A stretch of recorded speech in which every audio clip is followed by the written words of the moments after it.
Bonjour à toutes et tous, bienvenue. La région Sud que je représente est ravie de vous accueillir nombreux à ce webinaire qui a pour objet les choix de spécialité en fonction de son projet post-bac. La région vous propose avec le groupe AEF ses rendez-vous réguliers en ligne, intitulés les mercredis de l'orientation, durant toute la période des choix d'orientation. Vous retrouverez d'ailleurs toute la série de ces 10 webinaires sur le site régional, dont le lien vous sera communiqué dans le fil d'actualité. Ces rendez-vous visent à vous apporter des réponses très concrètes pour vous accompagner donc dans votre cheminement, dans la phase d'orientation. Et l'ambition est de répondre au mieux à vos attentes et vos questions et de faire en sorte que cette période d'orientation soit une période choisie, vécue pleinement et non pas subie. Ce webinaire est un outil complémentaire de tout le travail d'orientation qui est mené en continu dans les établissements scolaires, sous l'égide du chef d'établissement, avec les professeurs principaux, les psychologues de l'éducation nationale, et puis les personnes ressources qui sont à votre disposition, notamment dans les CIO. Voilà. Ce webinaire est complémentaire également de tous les outils que vous pouvez mobiliser pour structurer votre réflexion, tels que les journées portes ouvertes, les salons qui se tiennent sur les territoires, les fiches métiers, les vidéos, les outils. Pour ce qui relève des outils, en lien avec nos thématiques du jour, nous avons co-construit avec les services du rectorat et de l'ONICEP un guide numérique post-bac qui est également en ligne sur le site régional et qui intègre tous les éléments utiles à la réflexion. Voilà. En plus de toutes les ressources, vous y retrouverez aussi les contacts de conseillers. Je vous laisse donc entre les mains d'intervenants de grande qualité qui vont permettre de répondre à vos questions et à vos attentes sur les spécialités. Merci et bon webinaire.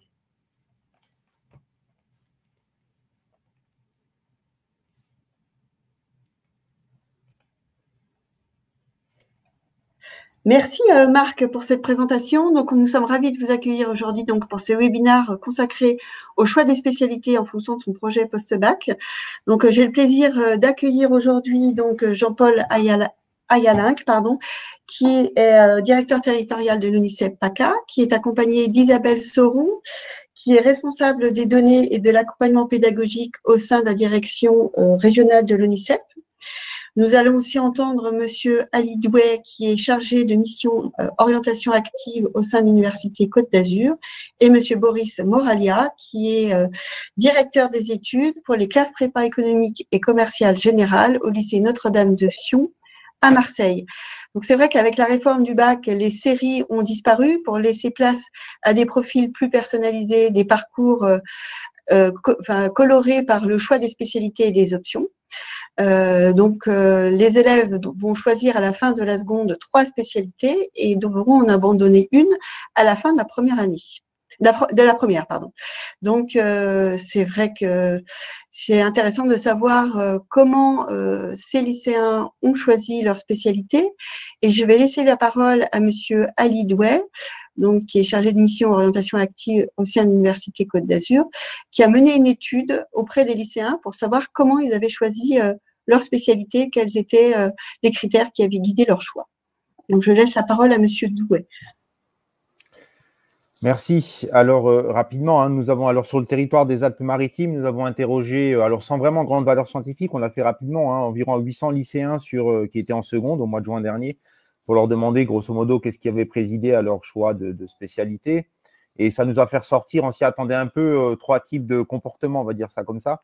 Un premier type dont on s'attendait à ce qu'il soit majoritaire, et ça représentait à peu près 62-63% des lycéens qui nous ont dit: nous avons choisi nos spécialités en lien avec une idée de notre orientation après le bac et dans le futur, étant entendu quand même que sur ces 60%-là, à peu près, il y en a à peu près 8 sur 10 qui nous ont dit mais nous ne sommes pas encore vraiment certains de cette orientation-là. Donc ça, c'est aussi un point sur lequel on travaille en se disant, on sait qu'en plus, ça se fait sur des bases sur lesquelles les choses peuvent évoluer du point de vue de leur projet d'orientation. Puis après, on avait 2 autres comportements, on ne savait pas trop comment les situer quantitativement. C'était à peu près 15 à 17% des élèves qui nous ont dit, nous, on nous laisse le choix, donc on laisse le choix se faire et sans nécessairement se projeter sur la suite. Nous allons choisir des spécialités qui correspondent en fait à nos goûts, à nos appétences, à ce qu'on aime travailler. Typiquement, aujourd'hui, on va avoir des lycéens, si on applique ce comportement-là, qui vont dire il y a des enjeux géopolitiques, donc on aura tendance peut-être à se porter, si ça nous intéresse, à une spécialité de type histoire, géographie, géopolitique et sciences politiques. Puis une dernière, alors celle-là, on avait un peu plus, peut-être un jugement de valeur, qui était de dire nous allons choisir les spécialités sur lesquelles nous pensons avoir ensuite les meilleures notes en vue de l'obtention, la note maximale au bac. C'est ce que nous, économistes, parce que je suis économiste au départ, on appelle une espèce de stratégie d'optimisation à court terme. je vais choisir. Alors, un peu inquiétant même de se dire, certains disaient, on va regarder là où il y a les meilleures notes dans les spécialités, puis on prendra les matières dans lesquelles les notes moyennes sont un peu plus élevées. Et c'est là où on a eu une petite inquiétude en se disant, c'est peut-être là où ça peut se faire au détriment notamment de la spécialité mathématique, sans que évidemment, on tirait beaucoup plus de conclusions. Ça concernait un peu plus de 10% des élèves. Voilà. Merci, Monsieur Douai, pour cette présentation d'études qui donne déjà un premier panorama du sujet. J'ai oublié de vous dire, vous pouvez poser vraiment vos questions et vos remarques dans l'onglet questions qui est au bas de votre écran. Donc, comme ça, on pourra voir au fur et à mesure les questions que vous avez à poser et vous pouvez, lorsqu'une question correspond à celle que vous vouliez poser, la taguer pour la faire remonter. Donc, on essaiera de traiter les questions au fil de l'eau ou tout à la fin. De toute façon, il y aura 10 minutes à la fin pour répondre à toutes vos questions.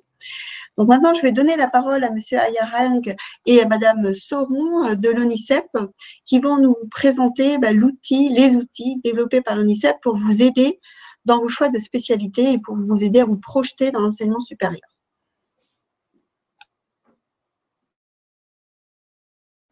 Donc, je laisse la parole à M. Agayang. Merci Madame Cour. J'ai pas la chance d'avoir un nom simple comme le vôtre, ça se prononce Égalin comme mon nom. Voilà, mais c'est pas grave du tout. C'est pas la première fois de ma vie que ça m'arrive et ce sera pas la dernière.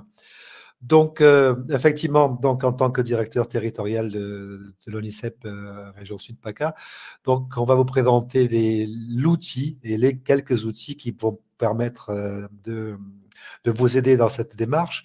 Mais auparavant, avant de parler de cela, j'aimerais faire une petite rétrospective très rapide sur la raison de la réforme du lycée et la raison du nouveau bac.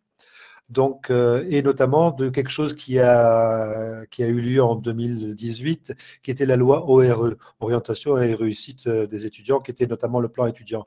Et tout ça est arrivé d'une manière un peu concomitante.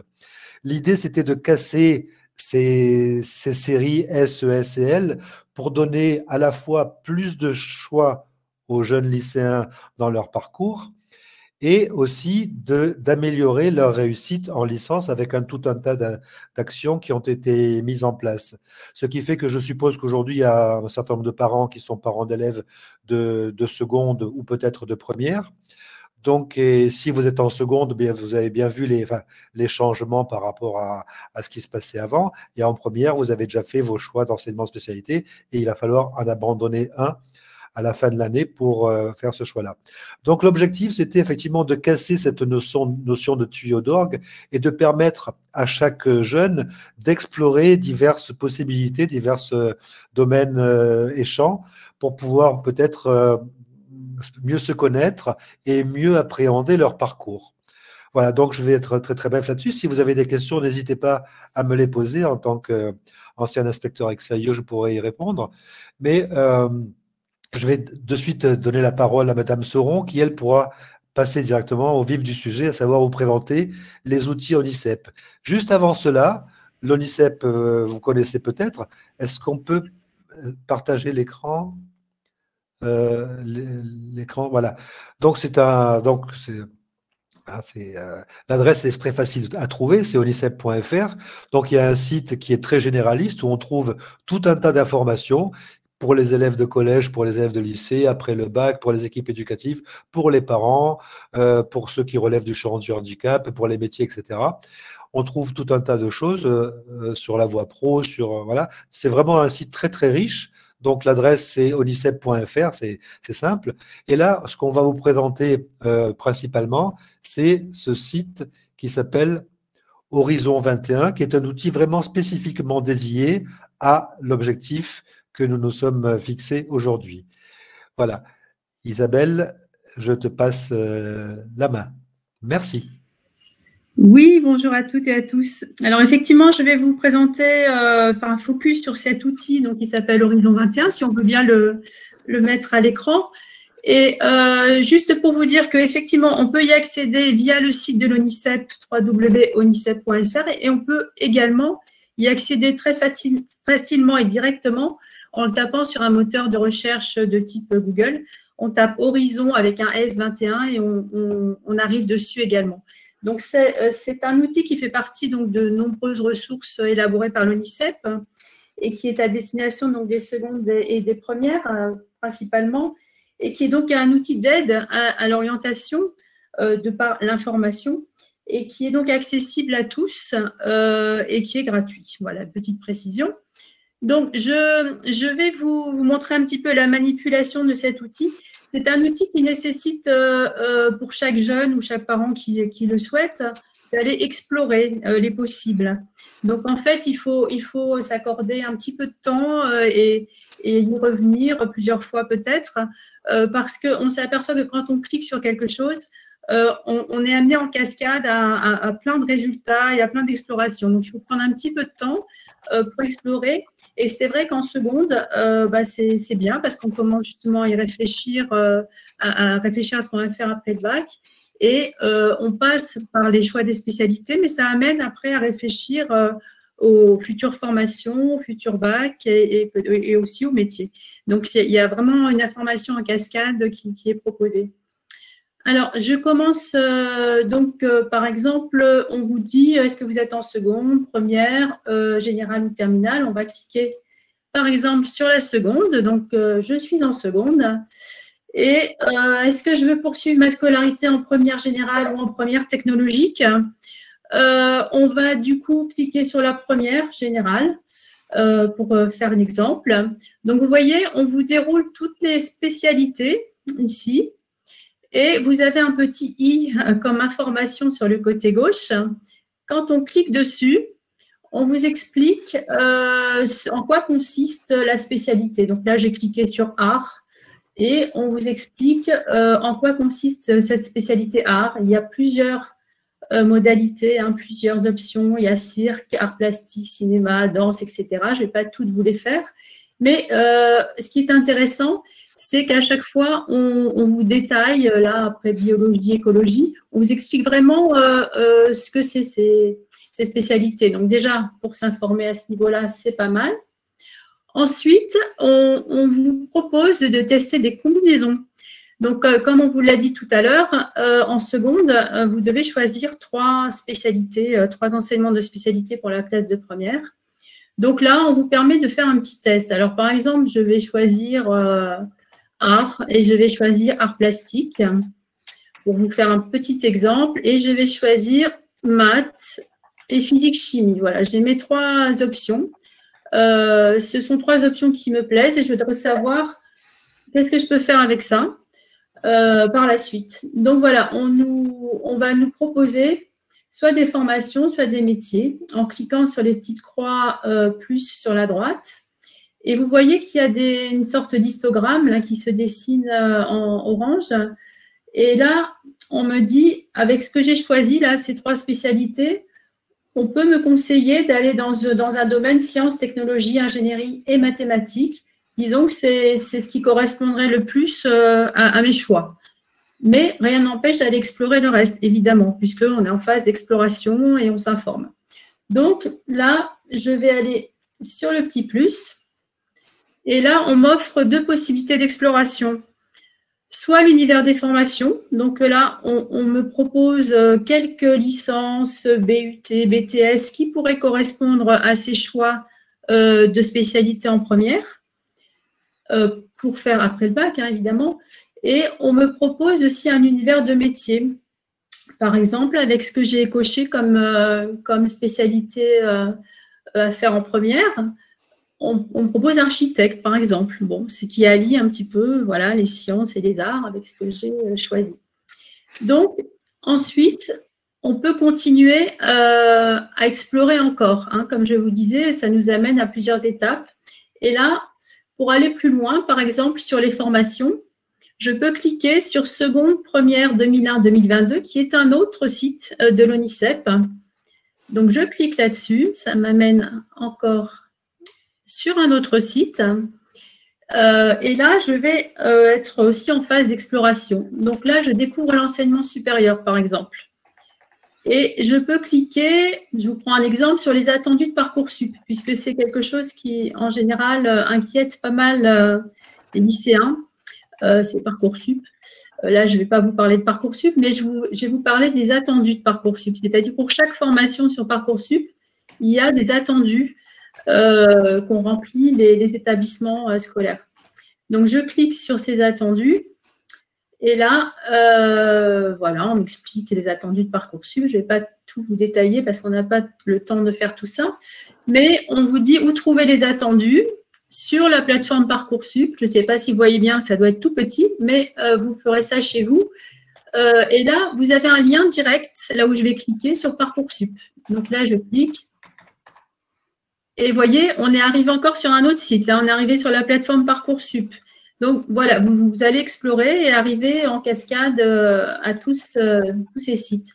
Donc là, vous pouvez aller sur Parcoursup en étant lycéen de seconde ou de première, hein, sans être en terminale, et aller rechercher des formations et explorer et aller voir les attendus de chaque formation sur Parcoursup. Ce qui peut vous aider à choisir également des enseignements de spécialité de première et de terminale, suivant les attendus que vous allez voir dans telle ou telle formation. Donc, ça peut être une aide au choix également. Voilà. Donc, je quitte Parcoursup, je quitte les attendus et je reviens sur Horizon 21. Je peux également aller explorer les univers des métiers. Hein. Là, tout à l'heure, j'ai cliqué sur formation. Là, je vais cliquer sur les métiers et je vais retomber également sur le site seconde première 2021-2022, comme tout à l'heure. Sauf que là, je suis à une autre étape. J'explore le monde économique et professionnel, donc les métiers. Et là, je peux aller voir des portraits de professionnels, je peux aller voir des fiches métiers, des secteurs professionnels. Voilà. Donc, si je clique sur fiches métiers, par exemple, j'arrive à un certain nombre de métiers. Hein, c'est assez important. Mais je peux faire une recherche un peu ciblée. Je déroule tous les domaines. Je peux faire une recherche par domaine. Je peux faire une recherche par centre d'intérêt. Donc, ça, c'est pas mal parce que, par exemple, si je veux être utile aux autres ou protéger la planète ou autre, je coche ça et ça va m'indiquer un certain nombre de métiers que je pourrais éventuellement faire ou qui pourraient m'intéresser.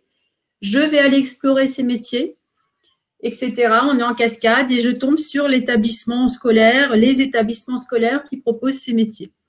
Voilà, donc je ne vais pas vous faire toutes les étapes parce que c'est un petit peu fastidieux, mais voilà comment ça marche. Et vous pouvez tout à fait aller découvrir ça chez vous avec vos enfants ou eux tout seuls comme des grands. Voilà, je vais arrêter ma présentation parce que ça pourrait être assez long sinon. Et puis, voilà, si vous avez des questions ou autres, j'y répondrai aussi volontiers. Voilà, merci.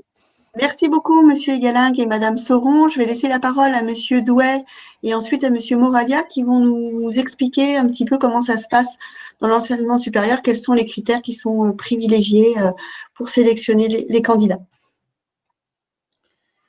Merci. Alors, rapidement, hein, bon, on est d'une certaine manière au début de la mise en œuvre de ces réformes et de ces nouvelles possibilités. Juste avoir en tête que cette année, c'est la troisième année, troisième promotion de seconde qui rentre dans ce cadre-là et que du point de vue du supérieur, on a eu simplement cette année la première promotion d'une certaine manière du nouveau bac général qui, pour ceux qui l'ont souhaité, sont rentrés dans le supérieur.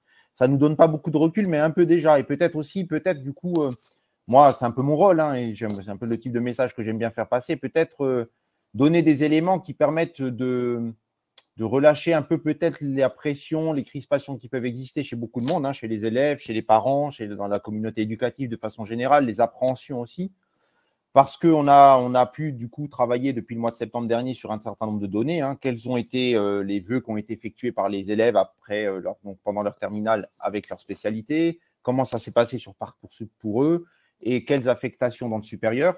Et il y a quelques éléments qui ressortent et qui sont plutôt d'une certaine manière rassurants. D'abord, un premier élément rassurant, on a une grande cohérence des choix des élèves en lien sur Parcoursup, des vœux qui sont exprimés par rapport à leur choix de spécialité. En gros, lorsqu'on prend les élèves et leur choix de spécialité en première et puis après leur doublette en terminale, les vœux qu'ils sont effectués de leur part en 2021 sur Parcoursup sont cohérents globalement avec ce qu'ils ont pris comme spécialité. Je ne vais pas donner d'exemple précis parce que ça n'a pas beaucoup d'intérêt, mais on n'a pas trouvé beaucoup de vœux d'étudiants qui ont fait histoire, lettres, philosophie et LLCER à la faculté de médecine, si vous voulez. Vous voyez, et en regardant ça dans l'ensemble, il y a une cohérence globale qui est déjà, dont certains doutaient dès le départ. Bon. Ensuite, globalement, juste pour un rappel quand même, il y a cette idée de dire, on parle beaucoup des spécialités pour le nouveau bac et pour la transition secondaire supérieure, mais ça ne doit pas faire oublier ce qu'on appelle le tronc commun et le niveau global, ou en tout cas l'ensemble. Dans la transition secondaire supérieure, ce qui est apprécié et ce qui est d'une certaine manière appréhendé, c'est ce qu'on appelle des profils, une diversité de profils et un profil d'ensemble. Un profil d'ensemble, c'est à la fois évidemment des résultats académiques. Quand on dit résultats académiques, c'est des résultats d'ensemble. Encore une fois, j'insiste, il ne faut pas qu'on commence trop à négliger ce que j'appelle le tronc commun dans le nouveau bac. Il est important. Et l'idée aussi que de toute façon, ce qui est regardé lorsqu'on regarde des dossiers sur Parcoursup dans le niveau du supérieur, ce sont des profils globaux et c'est multidimensionnel. Ce n'est pas simplement les résultats académiques. Je pense notamment au rôle de ce qu'on a appelé au début et qui s'appelle maintenant l'aide de motivation, mais le projet de formation, évidemment, qui sont des éléments d'information pour nous importants pour savoir d'une certaine manière pourquoi l'élève ou l'étudiant souhaite rentrer dans cette formation-là. Et ça va aussi souvent avoir un impact important sur un déterminant clé de la réussite, c'est le niveau d'engagement, l'engagement de l'étudiant dans la formation, et qui n'est pas juste déterminé par le niveau académique et pas nécessairement dans les spécialités. Après, évidemment, dans ce qu'on a pu constater déjà dans les recrutements d'une certaine manière, même si je n'aime pas ce terme-là, il y a des choses qui étaient attendues. Personne n'est surpris de voir, par exemple, quand je prends une classe préparatoire scientifique, et à l'intérieur des classes préparatoires scientifiques, notamment celle qui est option mathématiques-physique, que 95 à 96% des élèves qui y sont entrés ou qui ont fait des vœux ont fait la doublette mathématiques, physique, chimie. Voilà, on s'attendait à ce qu'il y ait un certain nombre de filières, et parce que ça a été indiqué comme ça, et c'est normal, qui fléchaient d'une certaine manière des triplettes ou des doublettes en indiquant qu'évidemment, en termes de réussite, il était attendu que les élèves aient fait notamment la spécialité mathématiques et parfois après, donc physique, chimie, SVT et autres. Ensuite, évidemment, il y a aussi un ensemble de formations dans lesquelles on a constaté, et on s'y attendait aussi un petit peu, une grande diversité. On a des indicateurs maintenant qu'on peut transmettre, qui doivent être diffusés à mon avis, dans lesquels, sur Parcoursup et ensuite dans les affectations du supérieur, on voit qu'on a des filières, je pense notamment au droit, je pense notamment aux filières de ce que j'appelle de façon générale les sciences humaines et sociales, les lettres, les langues, les arts, dans lesquels, pour aller vite, si je résume, sur les 66 doublettes possibles en terminale, parce que en fait, c'est ça, un élève, grosso modo, on peut le retrouver dans 66 configurations différentes. On retrouve, par exemple, dans la plupart des licences de droit en France, quasiment 61, 62 doublettes représentées dans ceux qui ont été affectés, appris, acceptés dans ces filières-là.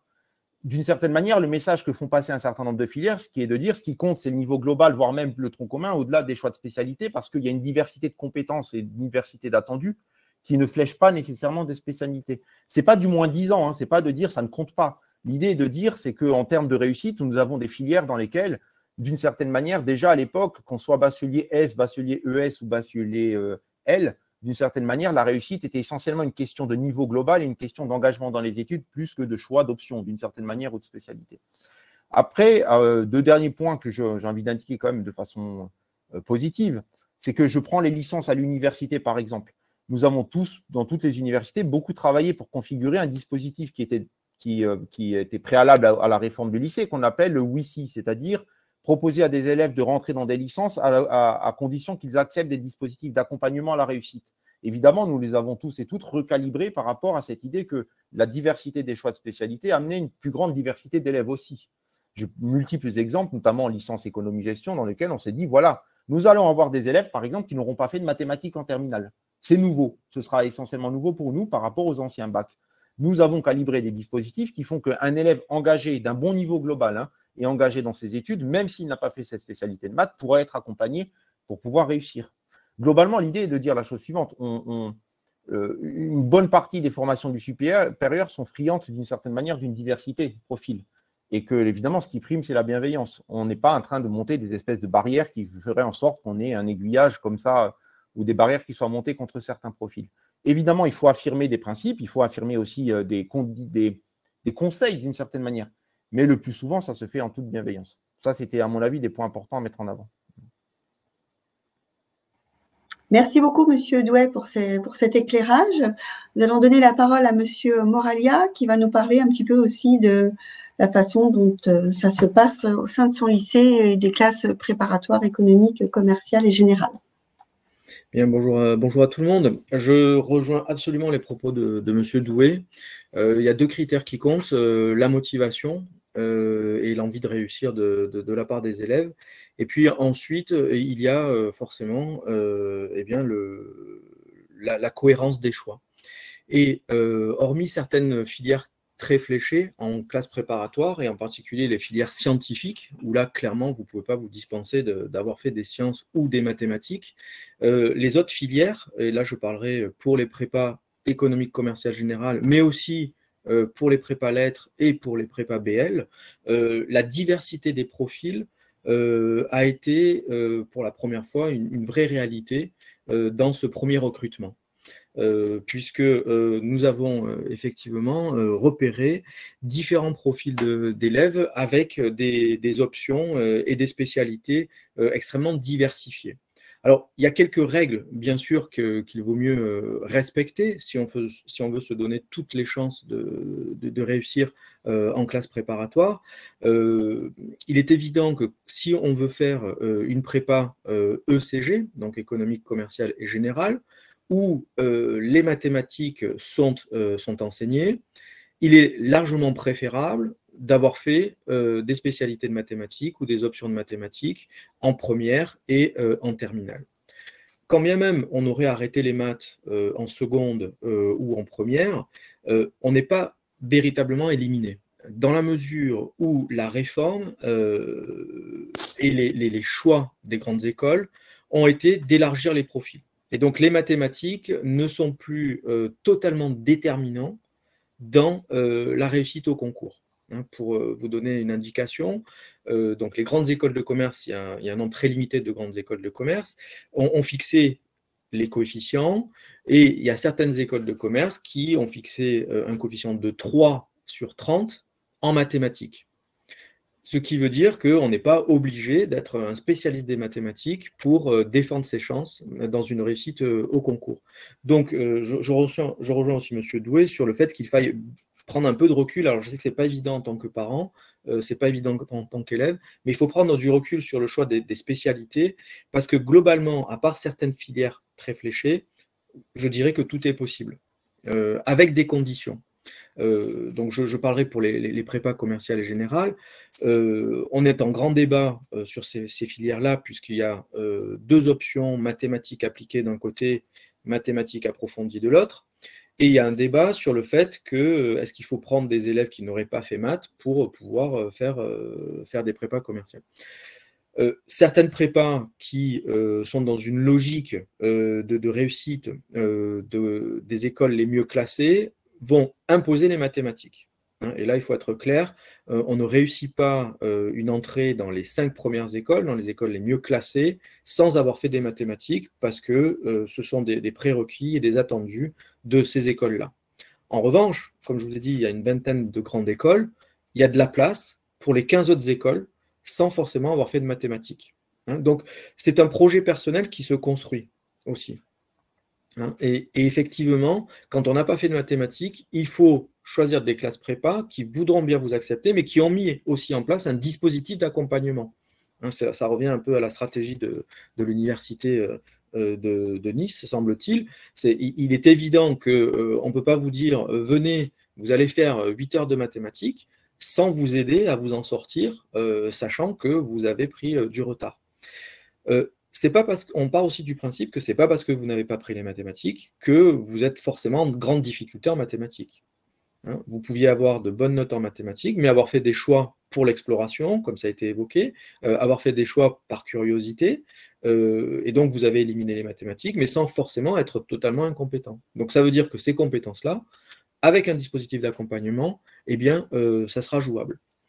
Autre information, les classes ECG donc, proposent désormais alors, dans la réforme, elles ont repris le modèle des anciennes bacs ECG, enfin ECE et ECS, qui étaient réservés à des bacs ES pour des ECE et à des bacs S pour des bacs, enfin à ECS pour des bacs S. Vous avez plusieurs possibilités. Donc, vous avez mathématiques approfondies ou mathématiques appliquées, niveau plus élevé en mathématiques approfondies, plus d'heures, et niveau plus, on va dire, plus accessible pour les mathématiques appliquées. Donc là, il y a un premier choix à faire en fonction de vos compétences et évidemment en fonction de, eh bien, de ce que vous aimez. Si vous adorez les maths, autant en faire, ça sera très utile. Et puis ensuite, vous avez le choix entre géopolitique, économie, d'une part, et ESH, économie, sociologie, appliquée à l'histoire. Vous avez ces deux choix possibles. Et puis ensuite, vous avez un tronc commun classique, philosophie, enfin culture générale, LVA, LVB, et puis EPS, puisque les classes prépa prévoient de l'EPS. Sachez que même si vous aviez pris SVT physique, vous pouvez postuler en classe prépa, en ESH ou en géopolitique. Il n'y a pas de prérequis exigé pour pouvoir faire une classe prépa. Et c'est en ce sens-là que je vous disais qu'il faut relativiser ce choix des spécialités. En gros, vous avez la main sur votre orientation jusqu'au bout. Et ça, je pense que c'est plutôt une bonne nouvelle à retenir. Alors après, bien sûr, il faut construire un projet. Il faut construire un projet personnel. Et là, je rejoins ce qui a été dit en introduction. Il faut se rendre dans les salons, il faut rencontrer les équipes d'enseignants, il faut rencontrer les structures, que ce soit pour les universités qui sont largement présentes sur les salons, que ce soit pour les classes préparatoires qui vous conduisent bien sûr aux grandes écoles. Voilà ce que je pouvais vous dire de manière synthétique. Voilà. Alors, ce que je vous ai dit sur les mathématiques engage certaines prépas et pas d'autres. Là aussi, donc c'est pour ça qu'il faut faire cet effort de renseignement. Il y a des classes préparatoires qui ne sont pas nécessairement dans une logique de statistique et qui sont dans une logique d'accompagnement et de formation pour l'enseignement supérieur d'abord. Et celles-là, eh bien, elles seront sans doute beaucoup plus ouvertes et pourront accepter des élèves sans mathématiques. En revanche, les prépas très prestigieuses et qui sont dans une logique très sélective parce qu'elles sont en quête de résultats de très haut niveau, elles, clairement, elles vous fermeront les portes si vous n'avez pas fait de mathématiques. Voilà ce que je pouvais vous présenter, surtout pour vous rassurer. Merci beaucoup, Monsieur Moralia, pour cet éclairage. Alors, on a pas mal de questions par rapport au choix de spécialité. Il y a beaucoup d'internautes qui se demandent où trouver la liste des spécialités proposées dans les lycées de leur département. Donc, il y a Monsieur Douai qui a indiqué dans le chat, qui a donné un lien, merci Monsieur Douai, pour renseigner les familles, pour qu'elles puissent trouver certaines spécialités. On a eu beaucoup de questions par rapport à la spécialité éducation physique, pratique et culture sportive. Donc, Monsieur Douai a répondu à cette question. Il y a Monsieur Guibal qui se demande, en fait, je pense qu'il faudrait expliquer peut-être le principe des spécialités et des coefficients, puisque voilà, le coefficient 16, est-ce que je ne sais pas s'il y a quelqu'un qui veut prendre la parole à ce sujet pour expliquer rapidement en quoi consistent les enseignements, quel est le poids de l'enseignement des enseignements de spécialité dans le baccalauréat. Voilà, je ne sais pas si quelqu'un veut répondre à ce sujet. Oui, je peux le faire.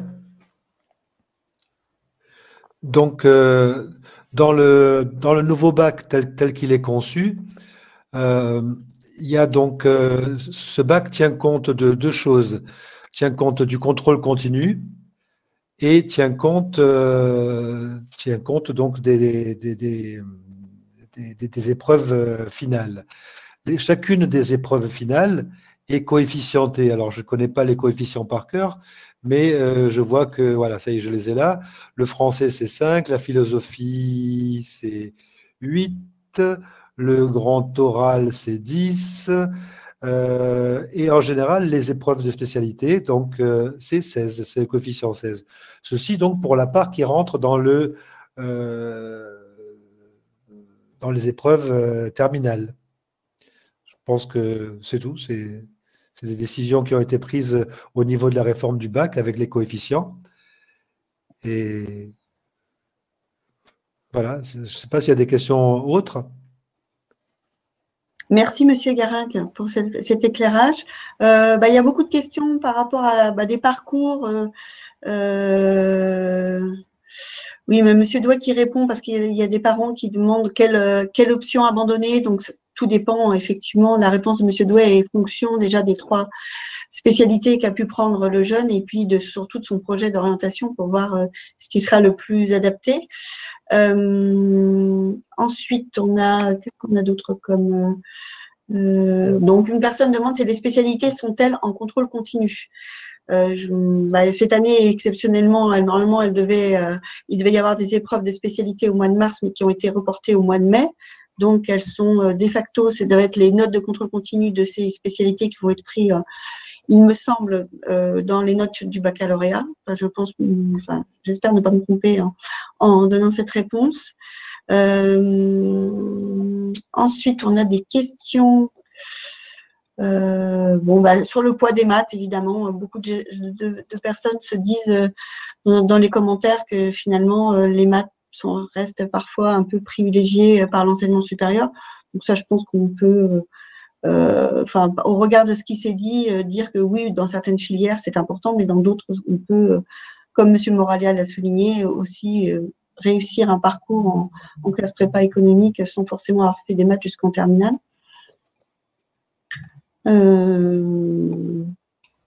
Si vous me permettez sur cette question, oui. par expérience sur les anciennes ECS, puisque nous étions une ancienne ECS, nous avons des élèves qui ont intégré des écoles du top 10 avec des notes en mathématiques catastrophiques, hein, c'est-à-dire de l'ordre de 1 ou de 1,5.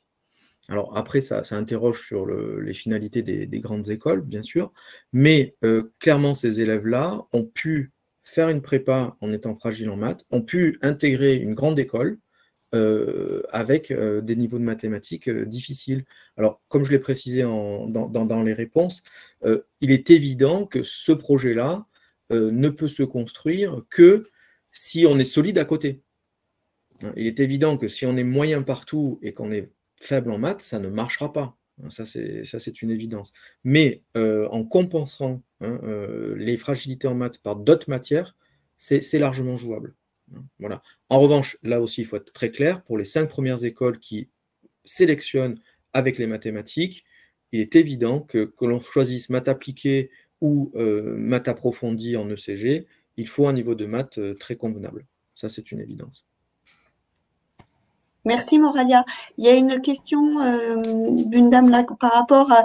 Elle demande, en cas d'échec en première, peut-on changer de choix de spécialité dans le cadre d'un redoublement? Est-ce que donc au lycée, on peut redoubler sa première et changer de spécialité? Et en profiter pour changer de spécialité? Alors, je peux répondre. A priori, on ne redouble pas en première. D'accord? Alors, il peut arriver qu'on soit amené à refaire une année de première lorsqu'il y a eu des événements suffisamment significatifs, par exemple, je ne sais pas, un drame familial ou quelque chose comme ça, qui fait que, pour une raison quelconque, la scolarité a été perturbée. Mais le cycle terminal, c'est bien première et terminale. D'accord? Donc, voilà, il n'y a pas on ne peut pas échouer en première. Par contre, effectivement, si, comme je vous l'ai dit, il y a eu des événements très particuliers, on peut être amené à refaire une année de première parce qu'on a été confronté à une situation particulière. Quant à changer de première à terminale les enseignements de spécialité, a priori, ce n'est guère possible. Merci beaucoup. On a une question aussi par rapport à la filière orthophonie. Je ne sais pas. Quelles seraient les spécialités préconisées?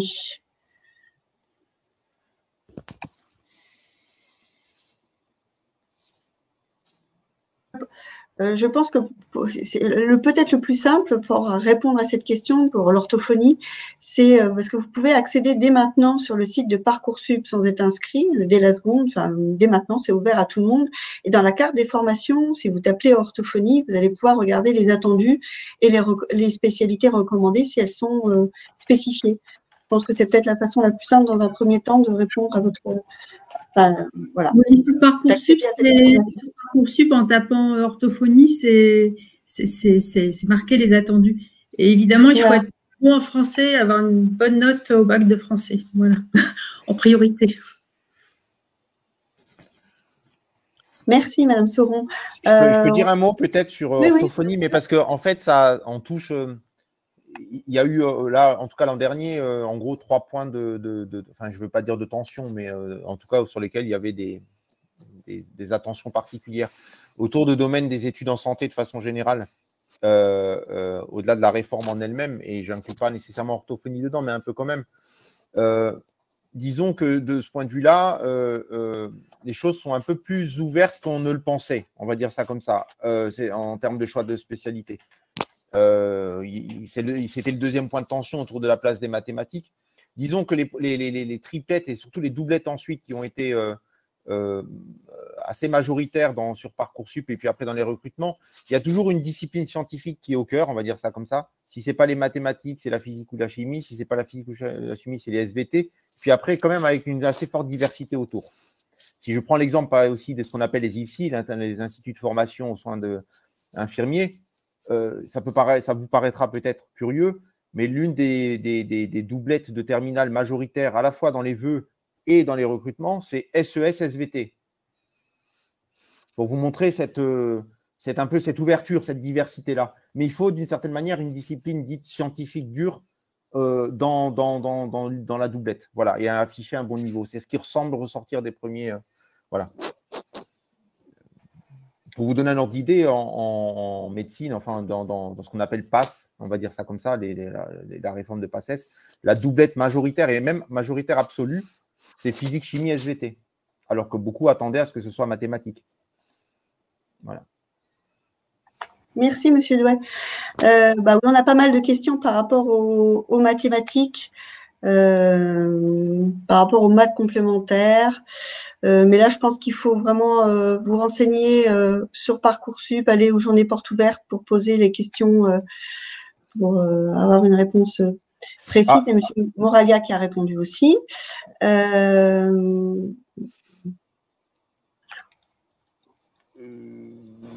Il y a beaucoup de très bonnes questions. Ouais, je vous laisse par rapport aux différentes questions. Oui, certains internautes demandent si on est obligé de faire une classe prépa pour rentrer en école de commerce. On peut intégrer une école de commerce sans faire de classe préparatoire. Il y a des cycles qui sont prévus avec des prépas intégrés. Très rapidement. Alors, pour les écoles de commerce, il y a peu de prépas intégrées, à part 2 ou 3 en France. Après, il faut distinguer dans les écoles de commerce celles qui s'appellent grandes écoles de commerce et les autres, d'une part. Donc, celles qui proposent un programme grande école de commerce. Et donc, classiquement, pour intégrer un programme grande école de commerce, la voie la plus rapide et la plus sécurisée quand on a fait un bac général, ça reste quand même les classes préparatoires. Sachant qu'à partir du moment où on a un dossier convenable, alors quand je dis convenable, ça veut dire au-dessus de la moyenne, on n'est pas obligé d'avoir 18, et qu'on est motivé, la classe préparatoire vous permet de réussir en grande école. Ça, c'est pas une difficulté. Maintenant, bien sûr, il y a d'autres possibilités, puisque à partir des BUT, à partir des bachelors, vous pouvez présenter les concours passerelles, qui sont à Bac+3 ou à Bac+4 dans le cadre des MBA, et vous pouvez réintégrer ces fameux parcours grande école. Voilà, alors sachant que les taux de réussite ne sont pas tout à fait les mêmes, puis quand on fait une classe préparatoire, il faut savoir qu'en école de commerce, il y a autant de places en école de commerce que ce qu'il y a de candidats. Donc après, il s'agit juste d'une question de distribution des postes en fonction du classement. Mais donc, globalement, quand on est en deuxième année de prépa, on a sa place en école de commerce. Alors que quand on est issu des bachelors ou des BUT, seuls les meilleurs vont pouvoir accéder à ces écoles de commerce. Alors, on a des statistiques qui sont un peu floues sur ces taux de réussite. Les écoles communiquent très peu par rapport à ça. Mais globalement, on estime que c'est à peu près les 25% les meilleurs qui ont leur chance de réintégrer la classe prépa. Alors, voilà, c'est différents parcours. Et c'est ce qui fait un peu la difficulté des choix pour les écoles de commerce. Contrairement aux parcours scientifiques qui sont beaucoup plus fléchés, qui sont beaucoup plus clairs, puisque soit vous faites une prépa classique ou une prépa intégrée. J'ai répondu à la question qui concernait les prépas intégrés. Voilà. Merci, Monsieur Moralia. On va bientôt conclure parce que là, on arrive à la fin de notre séquence. Je ne sais pas s'il y a des intervenants qui veulent rajouter quelque chose par rapport à ce qui vient d'être dit, par rapport à tous nos échanges. Je veux bien répondre à une question de Nassine. Est-ce qu'on peut aller en médecine avec HGGSP, SES en terminale et une option maths complémentaire? Oui, mais plutôt par LAS. Moi, je conseillerais de s'inscrire en L1 LAS, donc une première année en licence, je ne sais pas moi, d'histoire ou d'économie, avec un parcours santé adossé, et non pas d'aller en passe, parce que ça va être très difficile avec ce genre de spécialité. Voilà. Merci Madame Sauron. Ben, ça sera le mot de la fin, parce qu'il faut qu'on rende l'antenne. Il y a un second webinaire qui s'enchaîne sur les métiers du commerce et la distribution.